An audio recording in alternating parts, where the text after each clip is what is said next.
आज महाराष्ट्राचा SIR संबंधात मेळावा झाला। पश्चिम बंगालचा भाजपचा कार्यकर्त्यांना या विजयाचं श्रेय दिलं पाहिजे, कारण की जे बोगस मतदार बांगलादेशी मतदार असे 90 लाख ऑब्जेक्शन तिथल्या भाजप कार्यकर्त्यांनी SIR दरम्यान घेतलं, त्यात 64 लाख हे निवडणूक आयोगाने मान्य केली आणि ही नावं मतदार यादीतून वगळली। आज आम्ही महाराष्ट्र भाजपचा कार्यकर्त्यांना हेच प्रबोधन केलं आहे की महाराष्ट्रात पण जवळजवळ 50 लाख अशा प्रकारचे बोगस जन्म प्रमाणपत्र बोगस मतदार आहेत। या SIRच्या दरम्यान या 50 लाख लोकांवर भाजपचे कार्यकर्ते ऑब्जेक्शन घेणार आणि नंतर विश्वास आहे की निवडणूक आयोग या सगळ्यांकडे बोगस जन्म प्रमाणपत्र पुरावे असल्यामुळे त्यांना पण पुन्हा बांगलादेश पाठवणार आहे।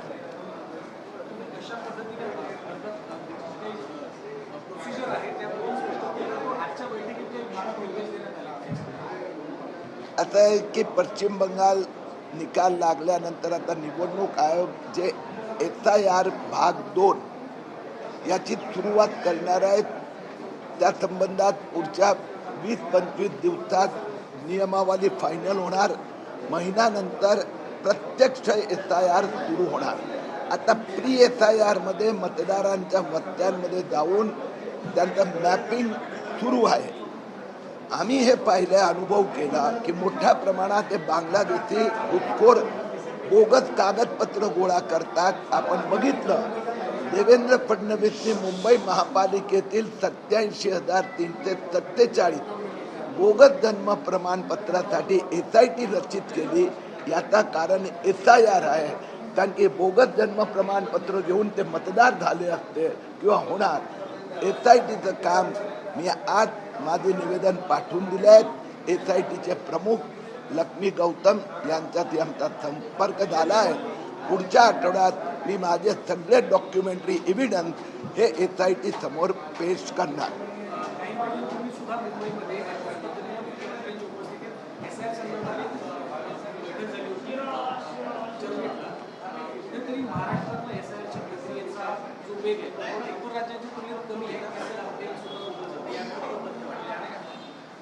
आता SIRच्या दुसऱ्या टप्प्यात 22 राज्यांमध्ये SIR होणार आहे। महाराष्ट्रात 2 महिन्यापूर्वी आम्ही भाजपच्या कार्यकर्त्यांना ट्रेनिंग दिली। आता प्री SIRचं काम सुरू झालेलं आहे। मतदारांचा संपर्क करून त्यांचं मॅचिंग करणं की मागच्या मतदार यादीत त्यांची नावं, आत्ताच्या मतदार यादीत नावं, तसंच बोगस मतदार या संबंधात भाजपचा आता दुसरा टप्पा सुरू होत आहे।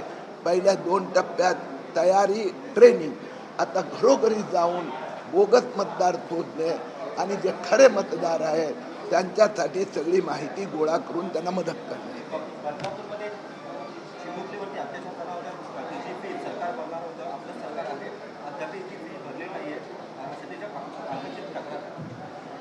सॉरी, लक्षात नाही।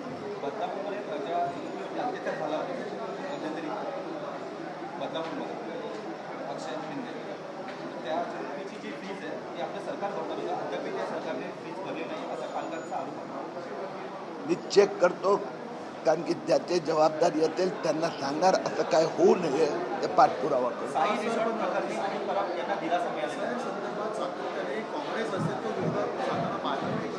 पहिल्या टप्प्यामध्ये देखील ज्यावेळी भाजपने या संदर्भात मोठी अंमलबजावणीसाठी प्रशिक्षण वर्ग घेण्यात आलं तेव्हा देखील काँग्रेस सांगत होतं की आमचा विरोध कायम राहील, फक्त आणि फक्त मुस्लिम मतदार कमी करण्याचं काम आहे ते भाजप या माध्यमातून करू पाहते। मोठ्या प्रमाणात बांगलादेशी मुस्लिम मतदारांना, माणसांना, नागरिकांना, घुसखोरांना मतदार बनवण्याचा कारखाना महाराष्ट्रातल्या मुस्लिम नेत्यांनी, धर्मांध नेत्यांनी सुरू केला आहे। हे सगळीकडे दिसत आहे। हितला मुस्लिम आहे तो अधिकार आहे त्याला मतदारांचा, परंतु बांगलादेशी घुसपेटी घुसखोर मुस्लिमांना जो मतदार बनवण्याचं कट कारस्थान हे आम्ही रितसर गेल्या वर्षी महाराष्ट्रात 3 लाख जन्म प्रमाणपत्र रद्द केले। मुंबई ते 87,000 रद्द करण्याची प्रक्रिया सुरू झालेली आहे. म्हणून त्यांच्या दृष्टीने वोट बँक, आमच्या दृष्टीने राष्ट्राची सुरक्षा.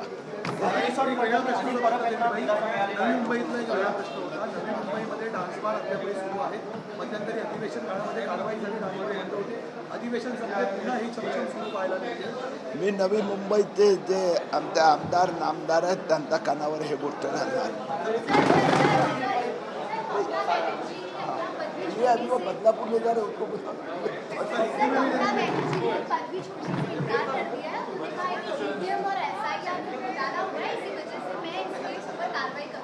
अब ऐसा है कि ममता बनर्जी ने चुनाव आयोग से लेके सुप्रीम कोर्ट तक सबको कोसने का काम किया. हर बार चुनाव हारने के बाद में विपक्ष ईवीएम का नाम लेते थे, अब की बार वो एसआईआर का नाम ले रहे हैं. तो केरल में ईवीएम अच्छा था या गलत है, ऐसा प्रश्न पूछा गया. एसआईआर के संबंध में ममता बनर्जी जो 64 लाख ऑब्जेक्शन थे उनको अपॉर्चुनिटी दी गई थी. उनका जन्म हिंदुस्तान में हुआ है, ऐसा कोई प्रूफ एविडेंस नहीं दिया गया. वही महाराष्ट्र में होगा. अगर आपका जन्म हिंदुस्तान में नहीं हुआ है, आपका नाम मतदार यादी से कटेगा. धन्यवाद. संदर्भात तुम्ही एसआयआरचा उल्लेख केला आणि पश्चिम बंगालमध्ये भाजपच्या कार्यकर्त्यांना विशेष श्रेय देत आहे. मात्र ठाकरे गट म्हणतोय की बसून अभिषेक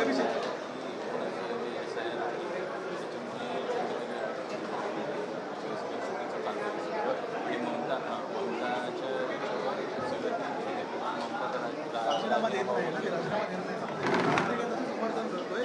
अशा प्रकारे बघता तुम्ही एसआयआरला श्रेय देण्याच्या मात्र त्याचं म्हणजे निवडणूक आयोगात तुम्ही नक्कीच करताय. सुप्रीम कोर्टाचा निर्देशन आणि निगराणी मॉनिटरिंग होतं, निवडणूक आयोगाचं होतं. आता पश्चिम बंगालच्या जनतेने ममता बॅनर्जीच्या विरोधात मतदान केलं म्हणून ते देशद्रोही झाले. निवडणूक आयोग, सुप्रीम कोर्ट. वास्तविकरित्या ममता बॅनर्जीने कितीही जिद्द केली तरी नवीन मुख्यमंत्रीचा ठरलेल्या तारखेला शपथविधी होणार. एसआयआर हो, एसआयआर 20 वर्षांनी झाला. गेल्या 15-20 वर्षात ज्या पद्धतीने बांगलादेशी मुस्लिमांना मतदार यादीत त्यांची नावं घुसवण्यात आली, आता मतदार यादीचं शुद्धीकरण झालं. याच्यामुळे यांची सत्ता जायची सुरुवात झाली आहे आणि देशाची जी राष्ट्रीय सुरक्षा अधिक मजबूत झालेली आहे. आपल्याला दिसणार मुंबई महाराष्ट्रात जे हे बांगलादेशी येतात, ज्यांचे आधार कार्ड मालदाचे, मुर्शिदाबादचे, आता त्याचं परत चेकिंग व्यवस्थित केले जाणार. मला विश्वास आहे अर्ध्याहून अधिक बांगलादेशी पुढच्या 4-5 महिन्यात बांगलादेश निघून जाणार. हे बघ.